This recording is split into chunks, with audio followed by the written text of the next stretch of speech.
só é genocídio se não forem cristãos. A mídia, em conluio com o Estado, nada falam sobre o que está acontecendo no Sudão, já que isso vai contra tudo o que eles valorizam: a destruição dos valores cristãos e o estatismo. Este é o Visão Libertária, sua fonte de informações descentralizadas e distribuídas. Ajude a propagar as ideias de liberdade. Deixe o seu like e compartilhe com seus amigos. Um artigo seu pode virar vídeo aqui também, sabia? Este artigo foi escrito por Gladys, o Gladiador, revisado por Libertus e será narrado por mim, Djalma Guedes. Guerra, fome, perseguição e cruzes incendiadas escancara tudo o que há de pior na ineficácia estatal no Sudão, no desprezo midiático à vida cristã e na falência total do conceito de segurança pública. Enquanto manchetes se multiplicam sobre tratados, eleições e celebridades em outros cantos do planeta, milhares de cristãos são exterminados, deslocados e silenciados em um país atolado nas disputas sangrentas entre facções muçulmanas. O governo local traz seus cidadãos, os organismos internacionais fazem promessas vazias e, para a grande imprensa global, cristãos só são notícia quando morrem ao pé da cruz, e mesmo assim a cobertura raramente ultrapassa rodapés ou é relativizada para evitar tensões culturais. O Sudão vive a maior crise humanitária do mundo em 2025, com mais de 12 milhões de pessoas deslocadas, 30 milhões de famintos, uma tragédia que ultrapassa fronteiras e que deixa os cristãos particularmente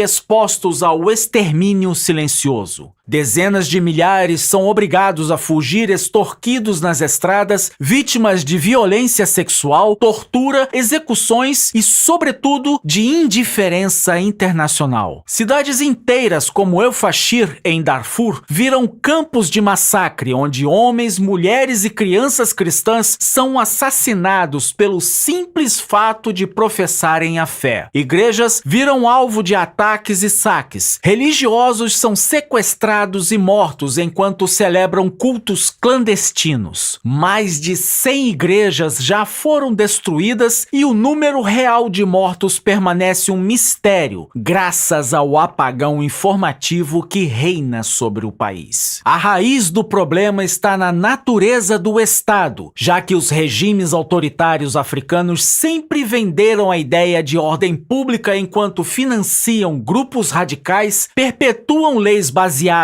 no islamismo e submetem minorias religiosas a esquemas de repressão institucionalizada. No Sudão, os cristãos representam menos de 4% da população. São uma minoria indesejada, ignorados pelos dois lados do conflito e frequentemente traídos por governos que prometem mediação enquanto restringem a ajuda humanitária e negociam apoio com milícias islâmicas. Desde a chegada ao poder do presidente Omar al-Bashir em 1989, o Estado sudanês institucionalizou a perseguição, com leis penais que autorizam amputações, flagelações e condenação à morte por apostasias. Mesmo com avanços pontuais, o direito à liberdade religiosa segue letra morta, no qual conversões ao cristianismo são crimes, cultos públicos são proibidos e a violência é o método preferido de controle político. Na guerra civil e nos deslocamentos, os cristãos sofrem ainda mais porque são vistos como traidores da tradição islâmica e como obstáculos à hegemonia de grupos locais. Diversos relatos mostram que mulheres, crianças e idosos cristãos são os primeiros alvos dos massacres. A RSF, milícia paramilitar, atacou igrejas em Khartoum e arredores, assassinou fiéis durante cultos e contribuiu para saques e genocídio em Darfur. Homens cristãos, em especial, são recrutados para o fronte ou executados logo nas primeiras investidas das tropas. Relatos de violência sexual praticada como arma de guerra deixam marcas profundas impossíveis de medir e calcular com cicatrizes físicas e espirituais em uma população que é obrigada a ir para o subsolo para sobreviver. O fracasso do Estado não se limita à incapacidade de garantir paz, mostrando como o conceito de segurança pública, entre aspas, é na prática uma miragem mantida por burocratas e discursos globalistas. O Sudão é só um dos exemplos. No Congo, na Nigéria e em outros países africanos, massacres de cristãos acontecem diariamente com números estarrecedores. Só na Nigéria, 7.000 cristãos foram assassinados nos primeiros 220 dias de 2025. Na República Democrática do Congo, massacres em igrejas protestantes já se tornaram rotina. No Brasil, violências pontuais, destruição de igrejas e assassinatos de fiéis também seguem subnotificados, raramente chamando a atenção da grande mídia, que prefere atribuir os crimes a conflitos étnicos ou pura tragédia urbana. A imprensa global, com raras exceções, trata cristãos perseguidos como estatística. O artigo 18 da Declaração Universal dos Direitos Humanos garante liberdade religiosa. Mas de que serve um direito quando todo o aparato internacional escolhe ignorar milhares de mortes por incômodo cultural? Reportagens longas sobre cristofobia só aparecem em veículos de nicho ou periféricos, enquanto os grandes jornais preferem narrar o drama sudanês como uma mera crise de refugiados, guerra tribal ou conflito por território. Mesmo quando denuncia, a mídia global e local usa eufemismos: situação delicada, minoria perseguida, intolerância religiosa, deslocamentos forçados. Faltam manchetes claras, apelos internacionais, campanhas de solidariedade e pressão real sobre governos e milícias. O resultado: o genocídio religioso segue galopante, impune e invisível. Personalidades, instituições e organizações que se dizem defensores dos direitos humanos calam diante da cruz. E muitos veículos de comunicação só reconhecem massacres de cristãos quando, entre aspas, a pressão é insuportável.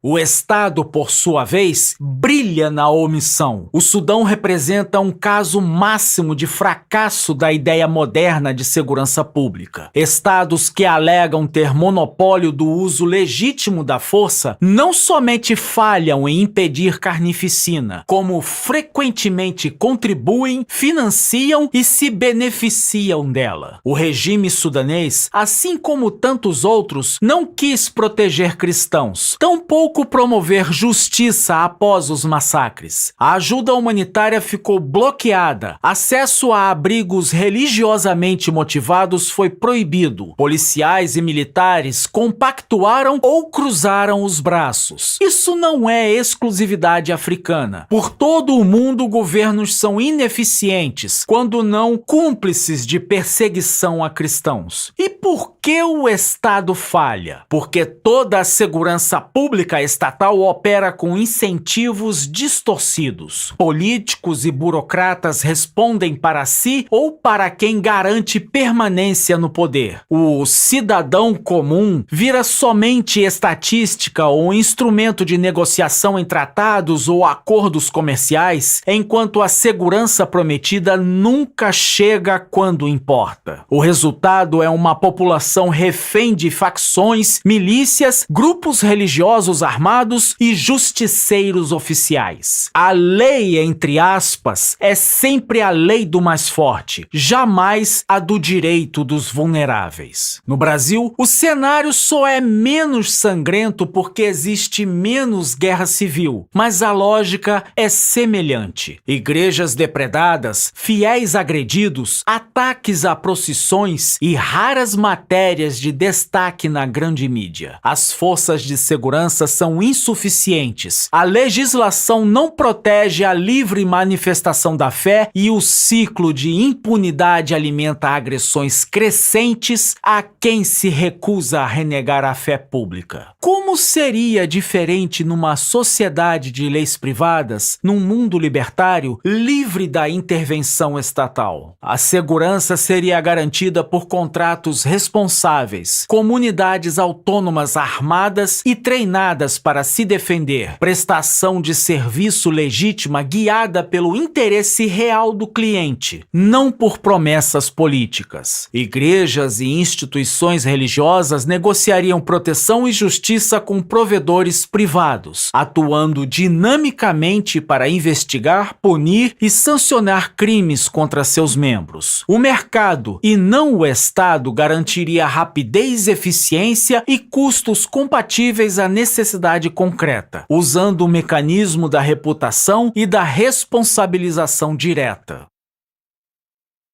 A divulgação dos atentados e assassinatos deixaria de ser tema restrito às pautas da grande mídia. Redes independentes, plataformas horizontais de notícias e contratos voluntários permitiriam que tragédias fossem reportadas sem filtros ideológicos, com pressão real para a denúncia e mobilização. A indiferença institucional seria substituída pelo ativismo direto e sabedores da importância reputacional. Provedores privados de segurança e informação responderiam à comunidade, não ao Estado ou grupos de interesse. A liberdade religiosa deixaria de ser letra morta e seria valor negociado, defendido e punido conforme as regras livremente aceitas entre todos os contratantes. Cristãos perseguidos poderiam, enfim, contar com justiça, reparação e proteção imediata, e não com promessas vãs de governos omissos, leis ineficazes e manchetes que só aparecem tarde demais. O Sudão grita, a mídia silencia, o Estado cruza os braços. Cabe às sociedades livres destruir esse mesmo ciclo de indiferença, substituindo o fracasso estatal pelo mérito da responsabilidade genuína. Entre a cruz e o silêncio, é preciso escolher, como sempre, liberdade ou servidão.